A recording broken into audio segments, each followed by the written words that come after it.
چلیے آگے دیکھیں، اللہ تبارک و تعالیٰ فرماتا ہے قد نرا تقلب وجهك في السماء فلنولينك قبلة ترضاها فول وجهك شطر المسجد الحرام۔ اللہ فرماتا ہے، آیت نمبر دیکھیے 144، اللہ فرماتا ہے قد نرا تقلب وجهك في السماء، کہ یقیناً اے محبوب ہم آپ کے چہرے کا پھرنا آسمان میں دیکھ رہے ہیں، فَلَنُوَلِّيَنَّكَ قِبْلًا تَرْضَاهَا، اور عنقریب یقیناً ہم آپ کو اس قبلہ کی طرف ضرور پھیر دیں گے جس پر آپ راضی ہیں۔ یعنی میرے آقا یہ چاہتے تھے کہ قبلہ جو ہے نا وہ کون ہو، وہ خانہ کعبہ ہو، ہے نا، تو وہی اللہ فرما رہا ہے اے محبوب یقیناً آپ جو چاہ رہے ہیں نا ہم اسی کو قبلہ بنا دیں گے، یہاں تک کہ آپ کیا ہو جائیں گے، راضی ہو جائیں گے۔ گویا کہ اللہ تبارک و تعالیٰ اپنے محبوب کی رضا چاہ رہا ہے، اللہ اپنے محبوب کی رضا چاہ رہا ہے۔ آقا جس پر راضی ہو اللہ تبارک و تعالیٰ اس چیز پر اللہ تبارک و تعالیٰ راضی ہو جاتا ہے، ٹھیک ہے نا۔ چلیے راضی کیوں نہ ہو، کیونکہ اللہ تبارک و تعالیٰ وہی چاہتا ہے جو محبوب چاہے، اور محبوب وہی چاہتا ہے جو اللہ چاہے، ٹھیک ہے نا۔ اچھا یہاں دیکھیں قتادہ بیان کرتے ہیں شان نزول اس کی، دیکھیں قتادہ بیان کرتے ہیں کہ نبی کریم صلی اللہ تعالیٰ علیہ وسلم آسمان کی طرف چہرہ کیے ہوئے تھے، اور آپ صلی اللہ تعالیٰ علیہ وسلم یہ چاہتے تھے کہ اللہ تعالیٰ آپ کو کعبہ کی طرف پھیر دے، تو یہ آیت نازل ہوئی کہ اے محبوب یقیناً اللہ تبارک و تعالیٰ آسمان میں آپ کے چہرے کا پلٹنا دیکھ رہا ہے، یقیناً اللہ آپ کے لیے ایسا قبلہ کو یقیناً اللہ آپ کو اس قبلہ کی طرف پھیر دے گا جس سے آپ کیا ہو جائیں گے، راضی ہو جائیں گے۔ اور اس آیت کی شان نزول یہ بھی ہے، حضرت حسن بیان کرتے ہیں کہ جبریل علیہ السلام نے رسول اللہ صلی اللہ تعالی علیہ وسلم کے پاس آ کر کے یہ خبر دی کہ عنقریب اللہ تعالی قبلہ کو بیت المقدس سے پھیر کر کے اور سمت پر کر دے گا۔ میرے آقا نے فرمایا اے جبریل بتا کہ آخر کس قبلہ کی طرف آخر کس سمت کی طرف اللہ تبارک و تعالیٰ قبلہ کو پھیر دے گا، ہے نا۔ تو حضرت جبریل علیہ السلام نے بتایا کہ مجھے نہیں معلوم اس کے بارے میں، ہاں اتنا ضرور معلوم ہے کہ اللہ تبارک و تعالیٰ بیت المقدس کی طرف سے قبلہ دوسرے سمت پر پھیر دے گا۔ اور میرے آقا صلی اللہ تعالی علیہ وسلم کو سب سے زیادہ یہ محبوب تھا کہ خانہ کعبہ یہ قبلہ ہو، ہے نا۔ اس لیے رسول اللہ صلی اللہ تعالی علیہ وسلم اپنے چہرے کو بار بار آسمان کی طرف پھیر کر وحی کا انتظار کر رہے تھے۔ تب اللہ تبارک و تعالیٰ نے یہ وحی نازل کی، اے محبوب یقیناً آپ کے چہرے کا آسمان کی طرف پھیرنا اللہ دیکھ رہا ہے، ان قریب آپ جس کو چاہتے ہیں وہی قبلہ اللہ تبارک و تعالیٰ اسی کو قرار دے گا۔ جب اللہ تبارک و تعالیٰ نے قبلہ خانہ کعبہ کو قرار دیا تب اللہ تبارک و تعالیٰ نے حکم دیا فَوَلِّ وَجْهَكَ شَطْرَ الْمَسْجِدِ الْحَرَامِ، تو اے محبوب آپ اپنے چہرے کو مسجد حرام کی طرف پھیر دیں، وَحَيْثُ مَا كُنْتُمْ فَوَلُّوا وُجُوهَكُمْ شَطْرَهُ، ہے نا۔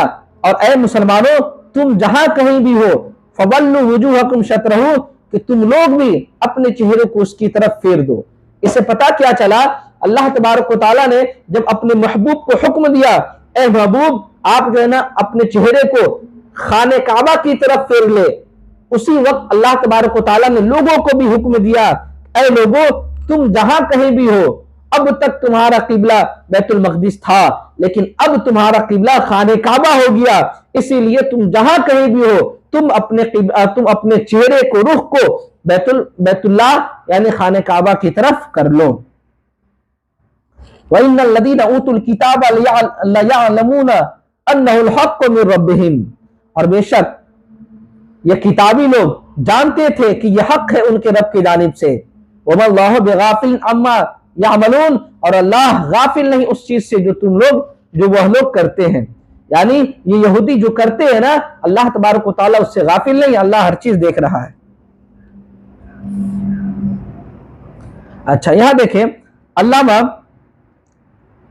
علامہ حسکفی حنفی نے لکھا ہے کہ جو شخص بیت اللہ کو دیکھ رہا ہے نا اس پر بعین نہیں خانہ کعبہ کی طرف منہ کر کے نماز پڑھنا فرض ہے، اور جو شخص کعبہ سے غائب ہے یعنی کعبہ کو نہیں دیکھ رہا ہے تو اس انسان پر اس کی سمت کی طرف منہ کرنا کیا ہے؟ فرض ہے، جیسا کہ میں نے بتا دیا۔ اور امام اعظم ابو حنیفہ کا مذہب یہ ہے کہ قیام جب انسان نماز پڑھے نا تو قیام کرنے میں سجدہ کی جگہ نظر ہونی چاہیے، اور رکوع میں جب انسان رکوع کرے تو قدموں کی طرف انسان کی نظر ہونی چاہیے، اور جب سجدہ انسان کرے تو ناک کی طرف ہونی چاہیے نظر۔ کچھ لوگ نماز پڑھتے ہیں تو ادھر ادھر دیکھتے ہیں، یہ غلط ہے، کیونکہ ادھر ادھر دیکھنے سے کیا ہوتا ہے؟ خشوع اور خضوع کیا ہوتا ہے؟ برقرار نہیں رہتا ہے، ختم ہو جاتا ہے۔ اچھا آگے دیکھیں اللہ کیا فرماتا ہے، بے شک کتابیوں کو علم ہے کہ یہ جو ہے نا یہ تمام باتیں یہ اللہ تبارک و تعالیٰ کی جانب سے ہے، اور اللہ غافل نہیں ہے، اللہ تبارک و تعالیٰ غافل نہیں ہے اس سے جو وہ لوگ کرتے ہیں۔ اچھا یہاں پر ایک اعتراض ہوتا ہے، اعتراض یہ ہے کہ یہود و نصارہ کو کیسے علم ہو گیا؟ اللہ تو یہاں یہ فرما رہا ہے کہ اللہ تبارک و تعالیٰ یہاں یہ فرما رہا ہے کہ وَإِنَّ الَّذِينَ أُوتُوا الْكِتَابَ لَيَعْلَمُونَ أَنَّهُ الْحَقُّ مِن رَّبِّهِمْ، کہ کتابی کو معلوم ہے کہ یہ حق ان کے رب کی جانب سے ہے۔ حالانکہ کتابی کو کیسے معلوم؟ بھائی یہودی اور عیسائی کو کیسے معلوم ہوگا؟ حالانکہ یہ حکم ان کے دین میں بھی نہیں تھا، ان کی کتاب میں بھی یہ باتیں موجود نہیں تھی، پھر یہ اللہ تبارک و تعالیٰ گواہی دے رہا ہے کہ یہ یہودی کو معلوم ہو جائے گا کہ یہ حق ہے، یہ معلوم ہے کہ یہ کیا ہے؟ یہ حق ہے۔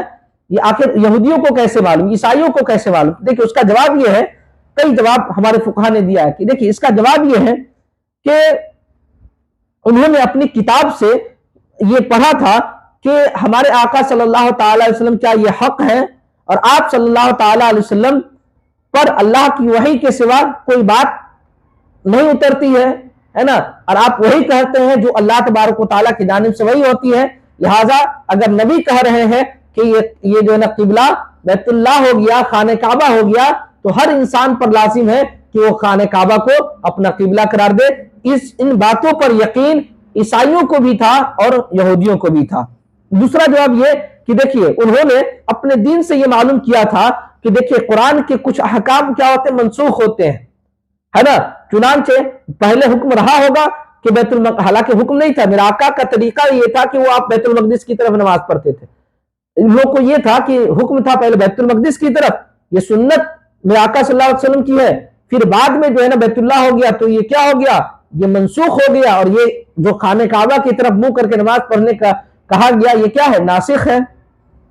چلیے تیسرا جواب یہ ہے کہ ان کو اپنی کتاب سے یہ علم تھا کہ کعبہ ہی حضرت ابراہیم علیہ السلام کا قبلہ تھا، اور یہی اللہ کا سب سے پہلا گھر ہے، اور نبی کریم صلی اللہ تعالی علیہ وسلم یہ کیا ہے؟ ملت ابراہیمی کے پیروکار ہیں، اور اللہ تبارک و تعالیٰ نے اپنے نبی صلی اللہ تعالی علیہ وسلم کو ابراہیم علیہ السلام کے دین کی پیروی کرنے کا حکم دیا ہے۔ چلیے آگے دیکھیں، وَلَئِنْ أَتَيْتَ الَّذِينَ أُوتُوا الْكِتَابَ بِكُلِّ آيَةٍ مَا تَبِعُوا قِبْلَتَكَ، ہے نا۔ اور اگر وَلَئِنْ أَتَيْتَ الَّذِينَ أُوتُوا الْكِتَابَ بِكُلِّ آيَةٍ، اور اگر تم ان کتابیوں کے پاس ہر نشانی لے کر کے آؤ گے، ہے نا، تو وہ تمہارے قبلہ کی طرف پیروی نہیں کریں گے۔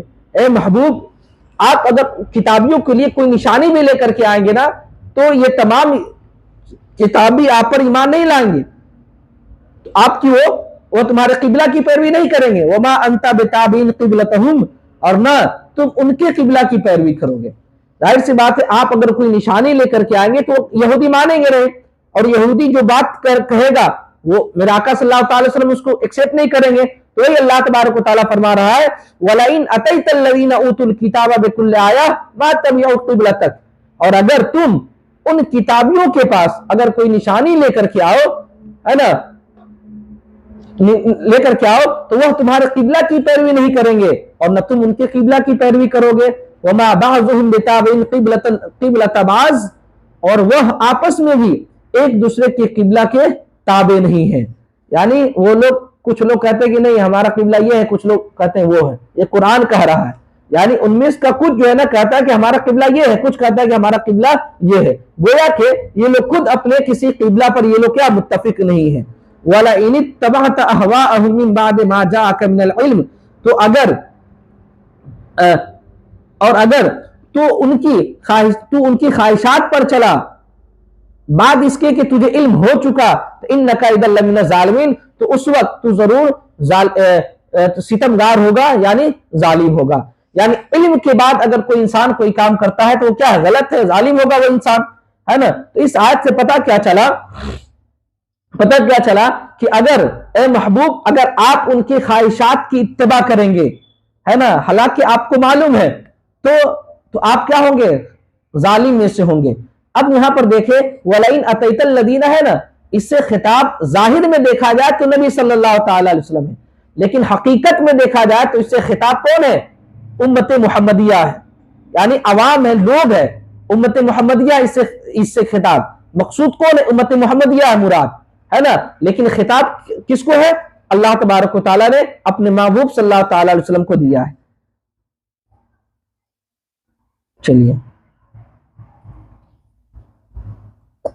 اچھا، اس آیت میں یہ فرمایا کہ اگر علم حاصل ہونے کے بعد اگر اہل کتاب کی اتباع کی تو ضرور کیا ہوگا؟ انسان ظالموں میں سے ہوگا۔ اس آیت میں اللہ تبارک و تعالیٰ نے علم کی قید لگائی۔ آپ سمجھ سکتے ہیں کہ علم کی کتنی بڑی اہمیت ہے نا، کتنی بڑی اہمیت ہے۔ اگر اس سے معلوم ہوا کہ کسی معصیت پر علماء کے حق میں وعید بہت سخت ہوتی ہے۔ اگر کوئی عالم ہو کسی چیز کا، جان کر کے اگر کوئی انسان گناہ کرے نا تو اس کا گناہ کیا ہوتا ہے؟ ڈبل ہوتا ہے۔ اللہ تعالیٰ کی نعمتوں میں علم سب سے عظیم نعمت ہے، جس کو سب سے عظیم نعمت دی ہے اس سے نافرمانی اور گناہ کا صدور سب سے زیادہ کیا ہوتا ہے؟ قبیح ہوتا ہے۔ اچھا، آگے اللہ تبارک و تعالیٰ نے فرمایا الذین آتیناہم، بس 5 منٹ میں ختم ہو جائے گی۔ الذین آتیناہم الکتاب یعرفونہ کما یعرفون ابناءہم، یہودی ہے نا جس کے بارے میں جس کا تذکرہ ہو رہا ہے، جنہوں نے الذین آتیناہم الکتاب، جن کو ہم نے کتاب دی نا، وہ لوگ ان کو ایسے ہی جانتے ہیں جیسا کہ وہ لوگ اپنے بیٹے کو جانتے ہیں۔ یعنی وہ لوگ اپنے بیٹوں کو جس طریقے سے پہچانتے ہیں نا، اسی طریقے سے وہ نبی کو بھی پہچانتے ہیں۔ وہی اللہ فرما رہا ہے الذین آتیناہم الکتاب یعرفونہ کما یعرفون ابناءہم، کہ جنہیں ہم نے کتاب عطا فرمائی وہ اس نبی کو ایسا پہچانتے ہیں جیسے آدمی اپنے بیٹوں کو پہچانتا ہے۔ یہاں پر دیکھ اللہ تبارک و تعالیٰ نے کیا فرمایا کہ یہ امتی جو ہے نا اپنے نبی کو ایسے پہچانتا ہے جیسے کہ وہ اپنے بیٹے کو پہچان رہا ہے۔ یہاں پر دیکھیں اللہ تبارک و تعالیٰ نے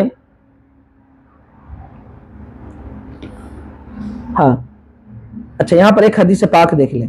یہاں دیکھیے یعرفونہ میں ہو کی ضمیر ہے نا، یعنی یہودی اور عیسائی ان کو یعنی آقا کریم صلی اللہ تعالی علیہ وسلم کو ایسے ہی جانتے ہیں جیسے وہ لوگ اپنے بیٹوں کو پہچانتے ہیں۔ پھر بھی وہ لوگ میرے نبی کا انکار کرتے ہیں تو یقیناً وہ کیا ہے؟ وہ لوگ کیا ہے؟ گنہگار ہے اور نقصان اٹھانے والے ہیں۔ اللہ فرما رہا ہے کہ وہ لوگ حضور صلی اللہ تعالی علیہ وسلم کو ایسے پہچانا کرتے ہیں جیسا کہ وہ اپنے بیٹوں کو پہچانتا ہے، ٹھیک ہے نا۔ چلیے ایک حدیث پاک میں ہے حضرت عمر رضی اللہ تعالیٰ عنہ نے حضرت عبداللہ ابن سلام سے سوال کیا کہ اللہ تعالیٰ نے اپنے نبی صلی اللہ تعالی علیہ وسلم پر یہ آیت نازل کی الذین آتیناہم الکتاب یعرفونہ، تو یہ معرفت کیسی ہے؟ یہ معرفت کیسی ہے؟ تو حضرت عبداللہ ابن سلام نے کہا اے عمر، جب میں نے آپ کو پہلی مرتبہ دیکھا نا تو فوراً پہچان گیا، ہے نا، جیسے میں اپنے بیٹوں کو پہچانتا ہوں، فوراً پہچان لیا کہ آپ کیا عمر ہو، اور میں سیدنا محمد صلی اللہ تعالی علیہ وسلم کو اپنے بیٹے سے بھی زیادہ پہچانتا ہوں کہ وہ ہمارے نبی ہے، کیونکہ اللہ تعالیٰ نے ہماری کتاب میں آپ صلی اللہ تعالی علیہ وسلم کی صفات کا تذکرہ کر دیا ہے، اور اپنے بیٹوں کے متعلق یعنی اپنے بیٹوں کے متعلق ہم یہ نہیں جانتے ہیں کہ عورتیں کیا کرتی ہیں، لیکن میں شہادت دیتا ہوں کہ یہ نبی ہے نا، یہ نبی کیا برحق نبی ہے، یہ اللہ تبارک و تعالیٰ کی آخری نبی ہے۔ اب یہاں پر دیکھیں اللہ تبارک و یہ یہودی اور عیسائی ہے نا اس طریقے سے اپنے ہمارے آقا صلی اللہ تعالی علیہ وسلم کو پہچانتے ہیں جس طریقے سے وہ انسان بیٹوں کو پہچانتے ہیں، ہے نا، بلکہ بیٹوں سے بھی بڑھ کر کے اپنے آقا صلی اللہ تعالی علیہ وسلم کو پہچانتے ہیں، اس لیے کہ بیٹوں کے بارے میں کہا نہیں جا سکتا کہ یہ میرا بیٹا یا کسی اور کا بیٹا ہے، لیکن نبی صلی اللہ تعالی علیہ وسلم کے بارے میں یقین ہے کہ اللہ تبارک و تعالیٰ کی وہ آخری نبی ہے، ٹھیک ہے نا، اللہ تبارک و تعالیٰ کی وہ نبی ہے۔ اس میں ایک نقطہ دیکھیں، نقطہ کیا ہے؟ اس میں اللہ تبارک و تعالیٰ نے یہ فرمایا کہ انسان جو ہے نا اپنے بیٹوں سے زیادہ اپنے نبی کو زیادہ پہچانتے ہیں، یعنی اپنے بیٹوں کو جس طریقے سے پہچانتا ہے نا انسان، اسی طرح جو ہے اپنے نبیوں کو پہچانتا ہے۔ یہاں پر اللہ تبارک و تعالیٰ نے انسان کا تذکرہ نہیں کیا کہ انسان خود جتنا اپنے آپ کے بارے میں جانتا ہے نا اس سے زیادہ اپنے نبی کو جانتا ہے، یا اس کی طرح جو ہے نا جتنا اپنے بارے میں جانتا ہے اتنا ہی اپنے نبی کے بارے میں جانتا ہے، یہ اللہ تبارک و تعالیٰ نے نہیں کہا۔ کیوں نہیں کہا؟ بیٹا کا تذکرہ کیوں کیا؟ اس وجہ سے کیا، دیکھیں انسان اپنے بارے میں اتنا نہیں جانتا ہے۔ آپ کہیں گے کیسے؟ دیکھیں انسان جب پیدا ہوتا ہے نا تو انسان اپنے بچپنے کے عالم میں کیا کیا کیا نہیں کیا اس کے بارے میں اس کو علم نہیں ہے۔ انسان 10 سال پہلے کیا کیا کیا نہیں کیا اس کو اتنا علم نہیں ہوگا، انسان کیا کرنے والا اس کو علم نہیں ہوگا، ہے نا، بچپنے میں پیدا ہوا تو کس کا کیا کیا کیا نہیں کیا اس کو اتنا علم نہیں ہوگا، لیکن جب بیٹا پیدا ہوتا ہے نا گھر میں تو بیٹا کے بارے میں، بچہ کے بارے میں اس کی ماں اور اس کے باپ جو ہے نا A to Z بتا دیتے ہیں کہ میرا بیٹا جب گھر میں پیدا ہوا نا تو میرا بیٹا ایسا تھا، اس کی ناک ایسی تھی، اس کے کان ایسے تھے، اس کی آنکھ ایسے تھے، اس کے چہرے ایسے تھے، 2 سال بعد وہ ایسا کرتا تھا، 10 سال کے بعد ایسا ہوا، 15 سال کے بعد ایسا ہوا، ہے نا، وہ باپ پورا بتا سکتا ہے نا۔ اپنے بارے میں اس انسان کو کچھ علم نہیں ہوگا کہ وہ کیا کرتا تھا کیا نہیں کرتا تھا۔ بیٹوں کے بارے میں A to Z، یعنی پیدائش سے لے کر کے موت تک بیٹوں کے بارے میں A to Z باپ جو ہے نا باپ بتا سکتا ہے۔ تو اللہ تبارک و تعالیٰ نے یہی بتایا، فرمایا کہ یعرفون، اللہ تبارک و تعالیٰ نے یہ فرمایا کہ یعرفونہ کما یعرفون ابناہم، کہ وہ لوگ اپنے نبی کو، اپنے آقا صلی اللہ تعالی وسلم کو ایسے پہچانتے ہیں جیسا کہ وہ اپنے بیٹوں کو پہچانتے ہیں۔ اور حضرت عبداللہ ابن سلام کی جو میں روایت بیان کی نا، اس سے پتہ کیا چلا کہ وہ اپنے بیٹوں سے بھی بڑھ کر کے اپنے نبی کو جانتے ہیں۔ جتنا بیٹا کو نہیں جانتا ہے نا انسان، اس سے زیادہ اپنے نبی کو جانتا ہے، پہچانتا ہے کہ یہ میرے نبی ہیں، کیونکہ بیٹے کے بارے میں تو کہا نہیں جا سکتا کہ وہ اس کی ماں کیا ہے کیا نہیں ہے، لیکن نبی کے بارے میں اتنا یقین ہے کہ وہ آخری نبی ہے، ان کے بعد کوئی نبی نہیں آئے گا، ہمارا اس پر ایمان بھی ہے۔ چلیے، وَإِنَّ فَرِيقًا مِّنْهُمْ لَيَكْتُمُونَ الْحَقَّ وَهُمْ يَعْلَمُونَ، اور ان میں سے ایک فریق یقیناً جان بوجھ کر کے حق کو چھپاتا ہے، یعنی ان میں سے کچھ لوگ ہیں نا یہ جانتے ہیں، جیسا کہ اس سے پہلے بہت تفصیل کے ساتھ میں نے پڑھایا کہ یہودی یہ جانتے ہیں، حالانکہ یہودیوں نے کہا تھا کہ میرے آقا صلی اللہ تعالی علیہ وسلم جب دنیا میں تشریف لائیں گے تو یقیناً ہم کیا کریں گے، نبی پر ایمان لائیں گے۔ جب نبی دنیا میں تشریف لائے تو وہ لوگ کیا گئے، منکر ہو گئے، اور میرے آقا صلی اللہ تعالی علیہ وسلم کی جو باتیں، جو تعریف و توصیف توریت یا انجیل میں بیان کی گئی تھی نا، سب کو انہوں نے مٹانا شروع کر دیا، اور آ کر کے کہتے تھے کہ مجھے تو نہیں معلوم، کتاب توریت یا انجیل میں نبی کے بارے میں کچھ ذکر نہیں ہے نا۔ تو وہی ان میں سے ایک فریق ہے جو جانتے ہیں کہ نبی آخری ہے، یہی آخری نبی ہے، لیکن پھر بھی اس حق بات کو وہ لوگ کیا کرتے ہیں، چھپاتے ہیں۔